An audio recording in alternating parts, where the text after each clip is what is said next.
Hi, and welcome to another video where I take vintage drive-in speakers, clean them up, fix the innards, and get them working again once more.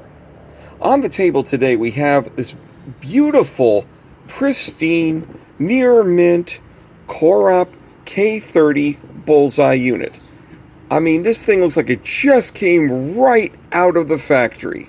I don't think it's even seen the inside of a drive-in. Look at the body on this baby. Look at the patina. And you can tell that I'm seriously shoveling a lot of it right now, aren't I? Well, the reason I got this Korop is I am going to fix it up. But I'm going to fix it up in a very, very special way. Because this is going to be one of the first drive-in speakers that I'm actually going to enter into a specific competition.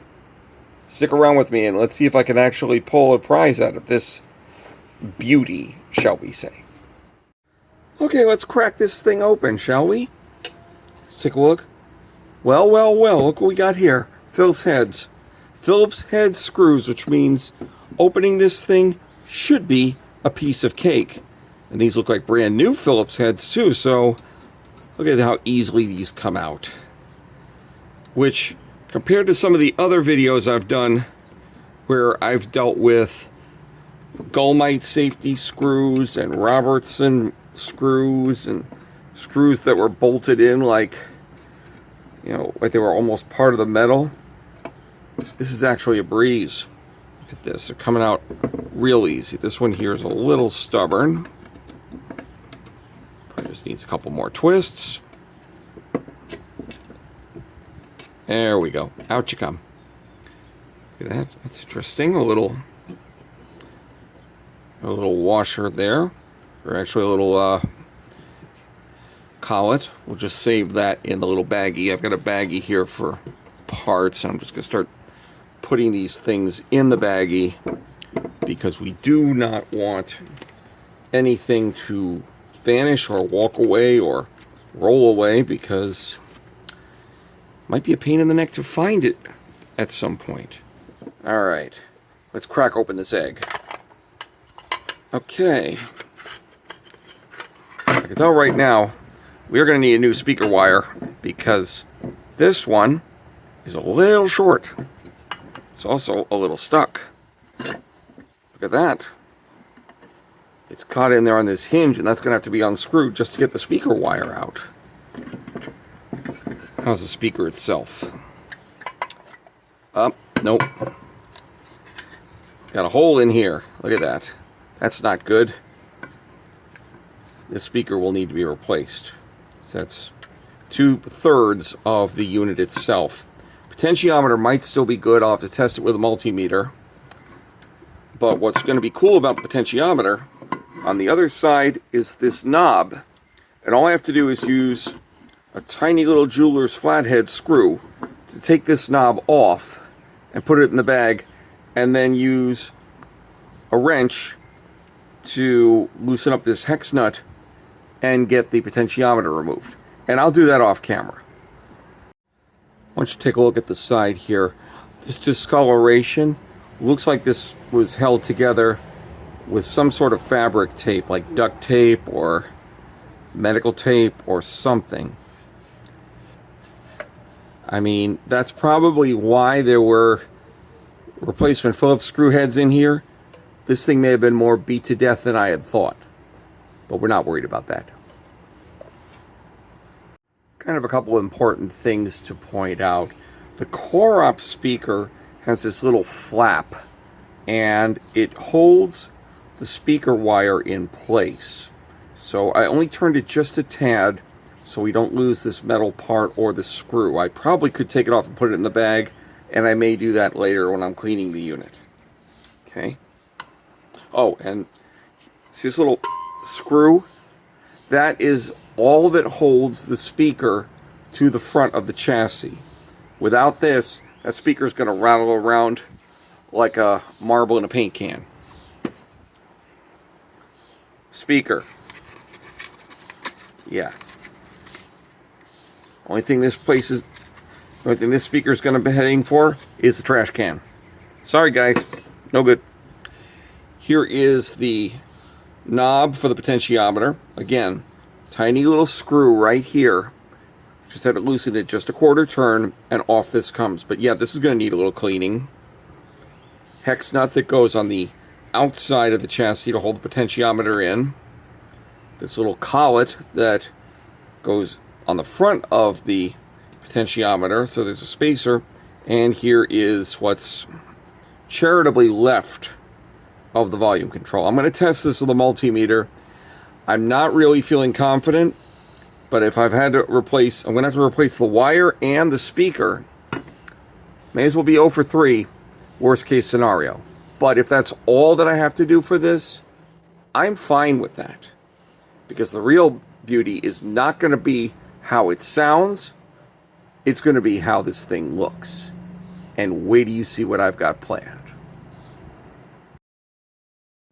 Off camera, I tested the potentiometer with a multimeter, and I was very disappointed. I did not get what I was looking for, and unfortunately, there's really no reason for me to keep this if it doesn't work. Thankfully, I have a spare potentiometer, brand new. I tested on the multimeter, it's nice and strong, and all I need to do is simply put it in where the old potentiometer is. So it'll be new speaker, new potentiometer, new wire. Doing a lot of work for a unit that is going to be used in something other than what I intentionally planned, but such is life.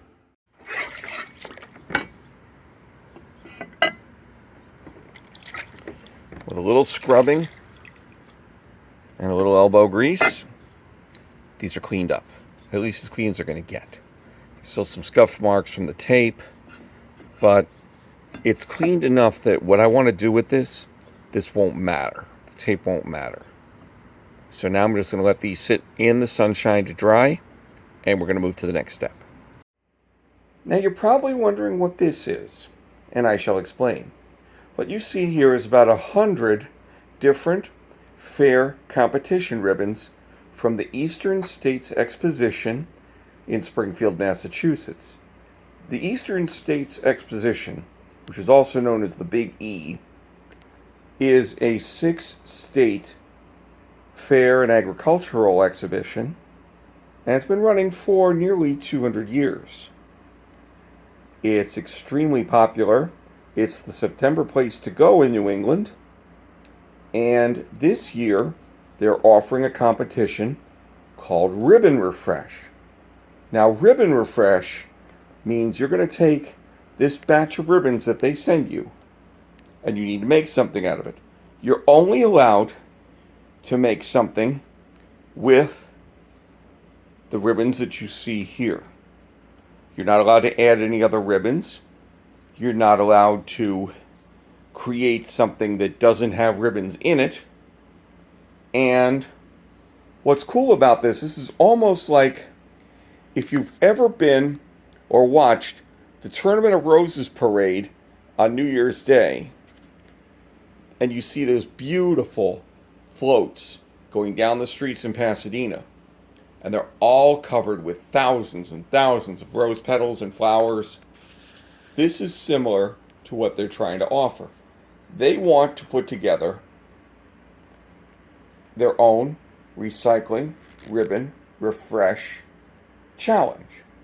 And the goal is to try to get the fair goers or the fair competitors to think outside the box on how they would use these ribbons to create a brand new artwork.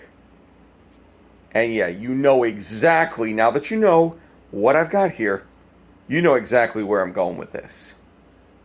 Because of course you do. So let's talk, let's get started and have some fun. Now before I use the ribbons in this project, I've got to flatten them out. They came to me rolled up in the bag, and many of them have creases and wrinkles, and that's just not good. So here's what I'm going to do. This is a little trick I learned. I'm going to put this on this tea towel on my ironing board. Lay it flat as I can get them. And just add a little spray starch. Just a little. And then I'm just going to layer the top of this tea towel right over it so that it's flat. Or as flat as it's going to get while I'm doing this with one hand.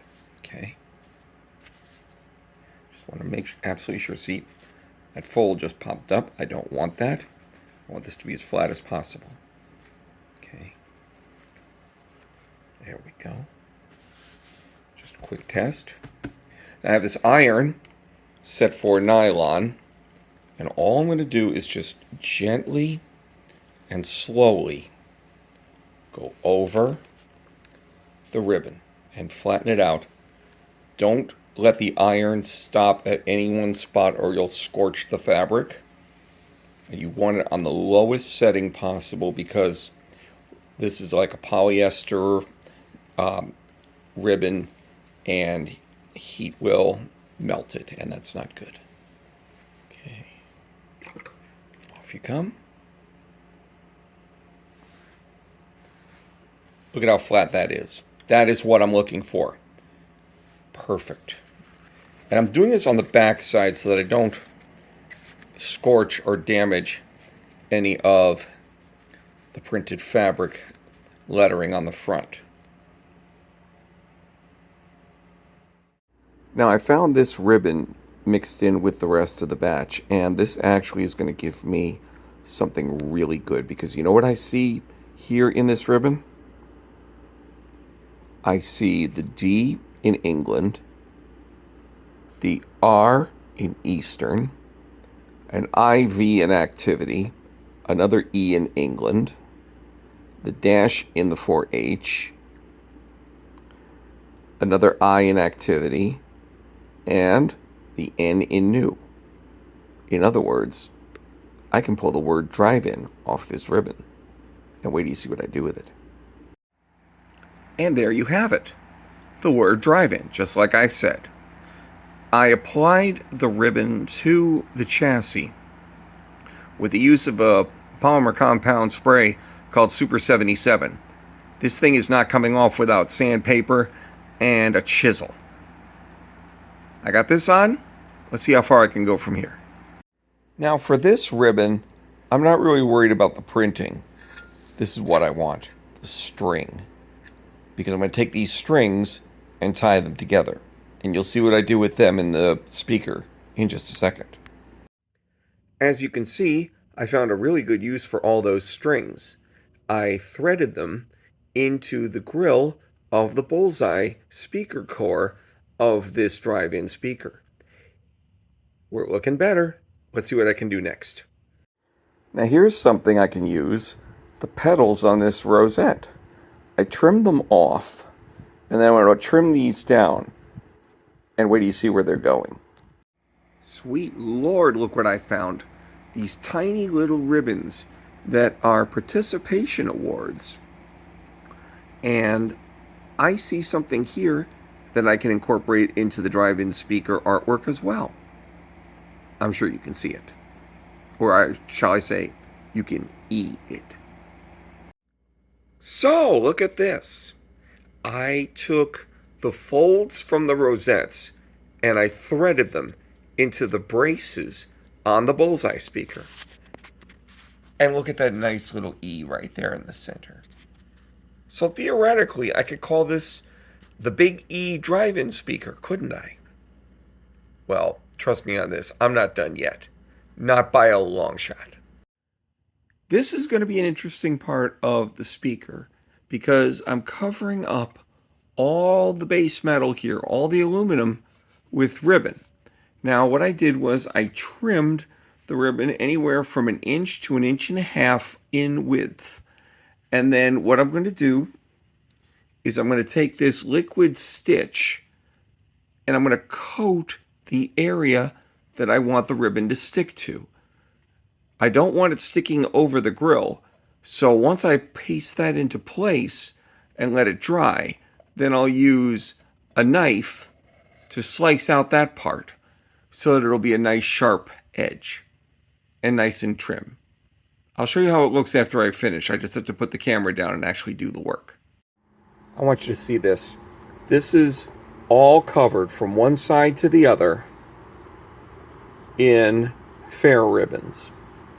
I even covered the hook, and the red stripe goes all the way to cover the well for the potentiometer. I also used some more of the string from the individual ribbons as a border for the bullseye, as well as for the drive-in sign. And the potentiometer looks really good in here. But we're not done yet. Because right now, the only thing this thing's going to play is silent films. I have to put the guts back in here, hook up the potentiometer, get a wire threaded through, and test it all out. But we are so much closer to putting this thing into competition. The outside of the speaker with the ribbons on it looks great. The inside, not so much. I really don't like these flashes, and I realize that in some cases when you're working on projects, there's sections that only God is going to see. Well, I don't know if God has judging power, so I'm going to take this nail clipper and go through and clip as much of this flash off as possible, just to get as much of a cleaner look as I can. Yeah, it definitely looks a lot neater. So I'm going to start reassembling. I'm going to put this fresh grill on. And I'm also going to use this little rubber spacer to keep from anything from rattling around when it doesn't need to. You know, sometimes I try to think on the fly and hope that the project will turn out the way I want. And when it doesn't, I have to come up with a new plan. Such is the case here. I really wanted to use this potentiometer volume control knob from the old unit and plop it right on here. Problem is, it doesn't fit. This shaft is just a wee bit larger than the hole. So I'm not going to try to force it. I'm not going to try to jury rig it. I'm just going to save this for another project. Instead, I've got this little plastic knob that you can get at any guitar store or some electronic supply store. It'll fit perfectly on here. And I'm just going to use this wrench to tighten it up and lock it in place. Like that. There, I ain't coming out. And see, the volume control works just perfectly. So, sometimes necessity is the mother of invention. You have to think on your feet. And when something doesn't work the first time, you come up with a way to make it work another time. So this is what we're up to. The chassis has been reassembled. The ribbons have been attached. And I'm ready to test this out, because it's one thing to wrap this up in fair ribbon and display it, but I want to make sure this thing actually produces sound. So what I did was I hooked the speaker up to this Bluetooth receiver. And I'm going to play one of my YouTube videos so that I don't get a copyright strike, because I can't really put a strike on against myself. That would be kind of self-defeating. So all I need to do is turn this bad boy on. Actually, start the video. I'm going to do that now, and then I'm going to start the YouTube. Some of the gloss white into this little tray, and I use the paintbrush to touch up here and over here, and then this white because I wanted to take away that distracting contrast. And now I'm going to let this cure for another 24 hours in this hot, hot sun, and start working on the innards for this unit. This is really looking good. I'm actually really excited about this. And there you have it. It works. It looks great. Now this thing is almost ready for the Big E.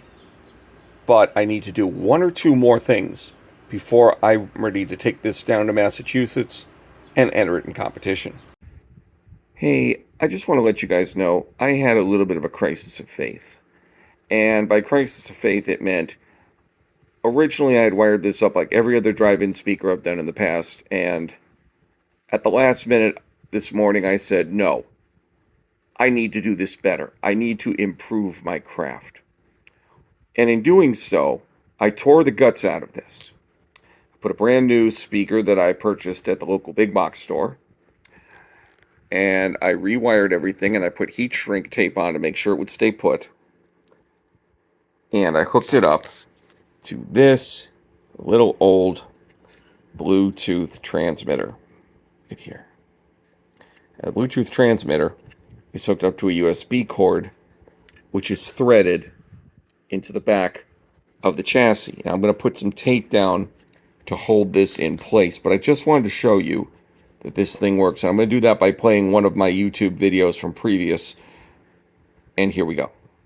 Meatball surgery to repair it, and even if I did, why waste the time when I could just get a new potentiometer for next to nothing?